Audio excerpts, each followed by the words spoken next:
नमस्कार दोस्तों, स्वागत है आपका स्टडी विथ पृथ्वी पर। दोस्तों, आज का हमारा टॉपिक है अभाज्य गुणनखंडन, प्राइम फैक्टराइजेशन। सबसे पहले हम अभाज्य गुणनखंडन के परिभाषा को समझेंगे। फिर मैं आपको कुछ अभाज्य संख्याओं के बारे में बेसिक जानकारी दूंगा। फिर हम कुछ संख्या लेकर के उसके अभाज्य गुणनखंड कैसे निकालते हैं इसके बारे में भी हम एग्जाम्पल के थ्रू समझेंगे। तो बच्चों, इस पूरे वीडियो में आपको अभाज्य गुणनखंडन, प्राइम फैक्टराइजेशन का कॉन्सेप्ट आपका क्लियर हो जाएगा। तो वीडियो के अंत तक बने रहिए। सबसे पहले हम लेते हैं परिभाषा। अभाज्य गुणनखंडन, प्राइम फैक्टराइजेशन किसे कहते हैं? किसी संख्या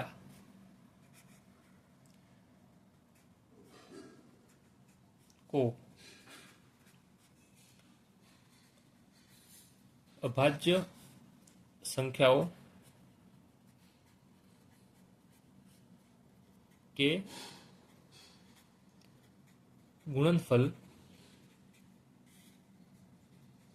के रूप में लिखना अभाज्य गुणनखंडन या प्राइम फैक्टराइजेशन कहलाता है। अब दोस्तों, आपको ये परिभाषा मैंने बताई है, इसको हम और अच्छे से समझने का प्रयास करते हैं। सबसे पहले हम समझते हैं कि अभाज्य संख्याएं किसे कहते हैं, क्योंकि इसके बिना आपको ये परिभाषा समझ में नहीं आएगी। सबसे पहले मैं आपको अभाज्य संख्याओं के बारे में बताऊंगा कि अभाज्य संख्या किसे कहते हैं, अभाज्य संख्याएं कौन कौन सी होती है उसके बारे में बताऊंगा। दोस्तों, अभाज्य संख्याएं वो संख्याएं होती है जिनके केवल दो गुणनखंड होते हैं। या तो वो संख्या स्वयं उसका गुणनखंड होती है या उसका गुणनखंड एक होता है। संख्या स्वयं भी हो सकती है या एक हो सकता है, इसके अतिरिक्त इनका कोई गुणनखंड नहीं होता है। मतलब ऐसी कोई दूसरी संख्या नहीं होती इन दोनों के अलावा जिसमें इस संख्या का भाग जाता हो।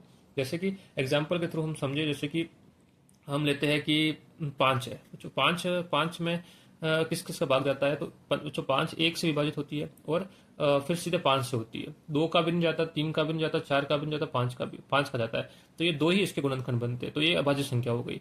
इसी तरह से बच्चों हम देखते हैं 6 में 1 का जाता है, फिर 2 का भी जाता है, 3 का भी जाता है, फिर 6 का जाता है। तो यहाँ पे इसके गुणनखंड 4 बन रहे हैं। 1 बन रहा है, 2 बन रहा है, 3 बन रहा है, 6 बन रहा है।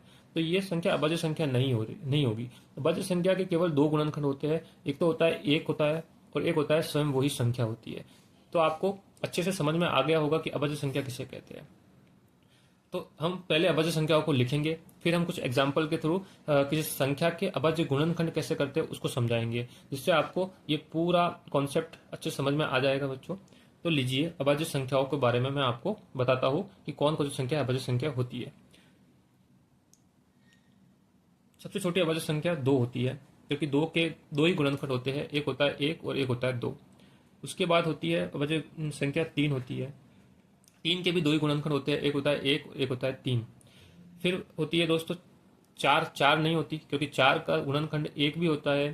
4 के कितने गुणनखंड होते हैं? 1 होता है, 1 का भाग 4 में जाता है, 2 का भाग 4 में पूरा पूरा जाता है, और 4 का जाता है।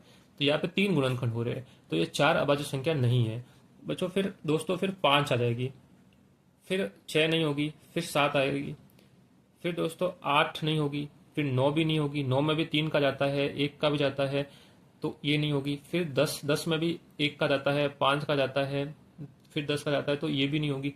इस तरह से 11 में 1 का जाता है और 11 का जाता है, तो ये होगी। फिर 13 में भी 1 का जाता है और 13 का जाता है, इसके अलावा किसी का नहीं जाता। फिर दोस्तों 17 होगी। 17 में 1 और 17 का जाता है, बाकी किसी का नहीं जाता। इस तरह से होगी 19, ऐसे बढ़ती जाएगी। तो आपको ये याद रखना है कि अभाज्य संख्या किसे कहते हैं। मैंने अच्छे से आपको एग्जाम्पल देख के समझाया कि ये 5 है, इसमें 1 का जा रहा है, 5 का जा रहा है, केवल दो गुणनखंड बन रहे हैं, तो ये अभाज्य संख्या है। मैंने 6 के बारे में बताया कि इसमें 1 का भी जा रहा है, 2 का भी जा रहा है, 3 का भी जा रहा है, 6 का भी जा रहा है, 2 से ज्यादा गुणनखंड बन रहे हैं, तो ये अभाज्य संख्या नहीं है। तो दोस्तों, आपको अच्छे से समझ में आ गया होगा कि अभाज्य संख्या किसे कहते हैं। अब दोस्तों, अभाज्य संख्याओं के बारे में आपको समझ में आ गया है कि अभाज्य संख्या कौन सी होती है, तो आपको ये परिभाषा भी समझ में आ जाएगी कि किसी संख्या को अभाज्य संख्याओं के गुणनफल के रूप में लिखना अभाज्य गुणनखंडन कहलाता है। अब आपको कोई एग्जाम्पल के लिए कुछ संख्या दी जाती है और आपको कहे कि उनको अभाज्य संख्या के गुणनखंड के रूप में लिखिए, तो वो उन संख्या का अभाज्य गुणनखंडन होगा। तो हम इस वीडियो में 3 एग्जाम्पल लेंगे जिनका अभाज्य गुणनखंडन निकालना सीखेंगे।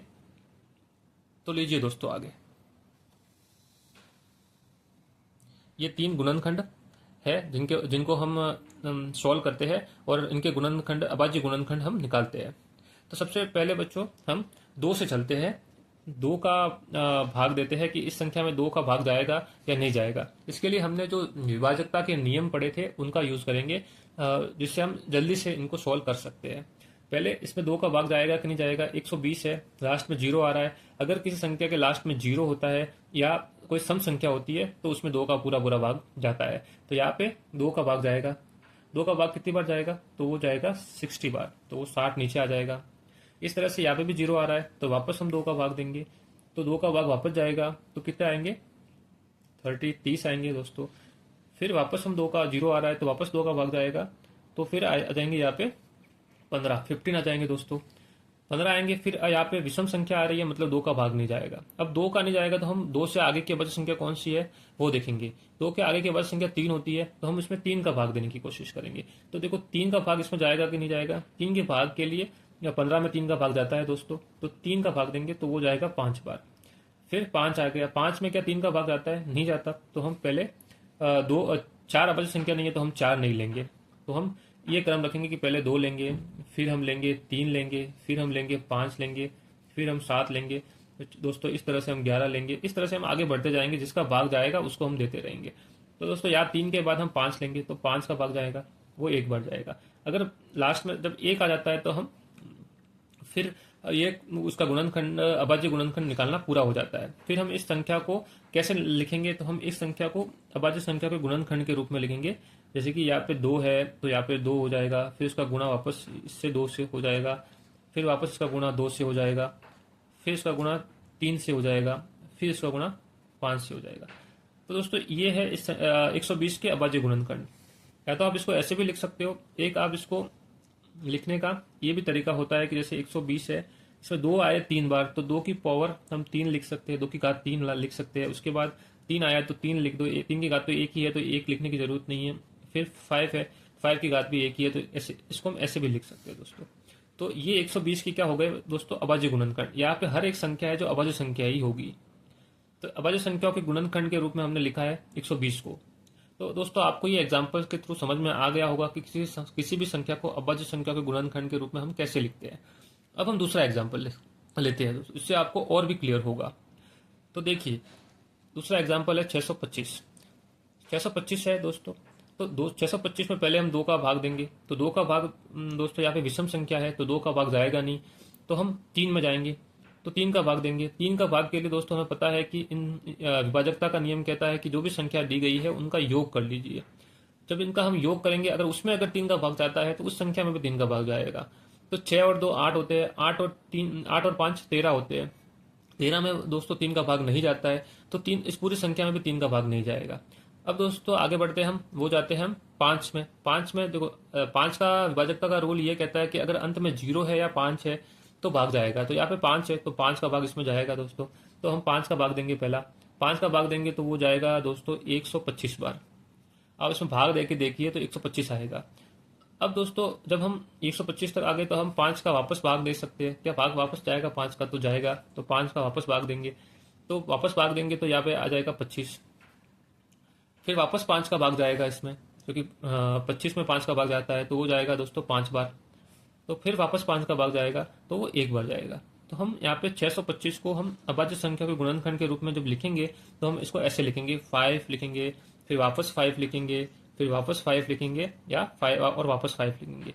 और इसको लिखने का एक और तरीका ये होगा कि 5 1 2 3 4 बार आया है तो 5 की घात 4 लिख देंगे। तो ये दोनों तरीके लिखने के होंगे। ये अभाज्य संख्या के गुणनखंड के रूप में हमने इसको लिखा है। अब दोस्तों हम एक और एग्जाम्पल लेते हैं जिससे और आपकी क्लियर होगा। 156 के अभाज्य गुणनखंड हम निकालने की कोशिश करते हैं। तो लीजिए दोस्तों, पहले यहाँ पे सम संख्या है तो हम 2 से शुरू करेंगे। क्या 2 का भाग जाएगा? सम संख्या है तो 2 का भाग जाएगा इसमें। तो 2 का भाग जाएगा तो इसमें कितनी बार जाएगा? वो जाएगा 70 और 70 और 168 बढ़ जाएगा। जब इसमें आप 156 में 2 का भाग दोगे तो 78 आ जाएगा। उसके बाद आप वापस इसमें सम संख्या है तो वापस 2 का भाग जाएगा, तो वो कितनी बार जाएगा, तो ये जाएगा 3 और 9, 39 बार जाएगा।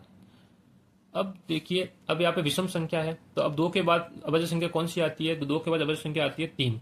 तो हम 3 से कोशिश करेंगे कि 3 का भाग इसमें जाता है कि नहीं जाता। तो हम इनका योग कर लेंगे दोनों अंकों का विभाजकता के रूल के हिसाब से, कि जिस अगर विभाजकता का रूल ये कहता है कि अगर किसी संख्या के अंकों का योग में 3 का भाग जाता है तो इस संख्या में भी जाएगा। तो 9 और 3 12 होते हैं, तो 12 में 3 का भाग जाता है तो हम 3 का भाग देंगे। अब 3 का भाग इसमें कितनी बार जाएगा, तो वो जाएगा तो 13 या 13 बार जाएगा।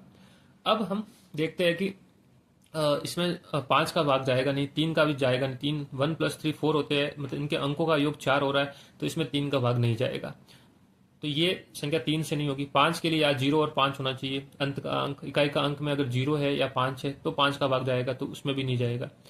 फिर हम 7 नंबर 7 है, 7 को लेते हैं। 7 में देखते हैं तो 7 में भी इसका भाग नहीं जा रहा है। फिर हम देखते हैं 11 में भी 13 में भी 11 का भाग नहीं जा रहा है। तो अब इससे अगली संख्या होती है वो 13 होती है, तो हम 13 का भाग देंगे। तो 13 का भाग इसमें जाएगा तो एक बार आ जाएगा। तो अब हमें 156 के भी अभाज्य गुणनखंड प्राप्त हो गए हैं। तो हम 156 के अभाज्य गुणनखंडों को लिखेंगे। 156 equal to 2 into 2 into 3 into 13, ये हो गए। तो दोस्तों इसको हम ऐसे भी लिख सकते हैं, 156 इक्वल टू 2 की पावर 2 आ गए, 1 और 2 बार आ गए। फिर हम लिखेंगे इसको 3 और इसको लिखेंगे 13। तो इस तरह से दोस्तों हमने एग्जाम्पल के थ्रू अभाज्य संख्या के गुणनखंड, अभाज्य संख्या निकाल के उनके गुणनखंडों के रूप में किसी संख्या को लिखना सीखा है। इसे ही हम अभाज्य गुणनखंडन या प्राइम फैक्टराइजेशन कहते हैं। तो दोस्तों आपको अच्छे से समझ में आ गया होगा कि अभाज्य गुणनखंडन या प्राइम फैक्टराइजेशन किसे कहते हैं। इस टॉपिक के रिलेटेड अगर कोई भी आपको डाउट है तो कृपया कमेंट में लिखिए। अगर आपको ये वीडियो अच्छा लगा हो तो कृपया लाइक और शेयर कीजिए। अगर आप हमारे चैनल पर नए हैं तो कृपया चैनल को सब्सक्राइब कीजिए। धन्यवाद दोस्तों, मिलते हैं नए वीडियो में नए टॉपिक के साथ। धन्यवाद।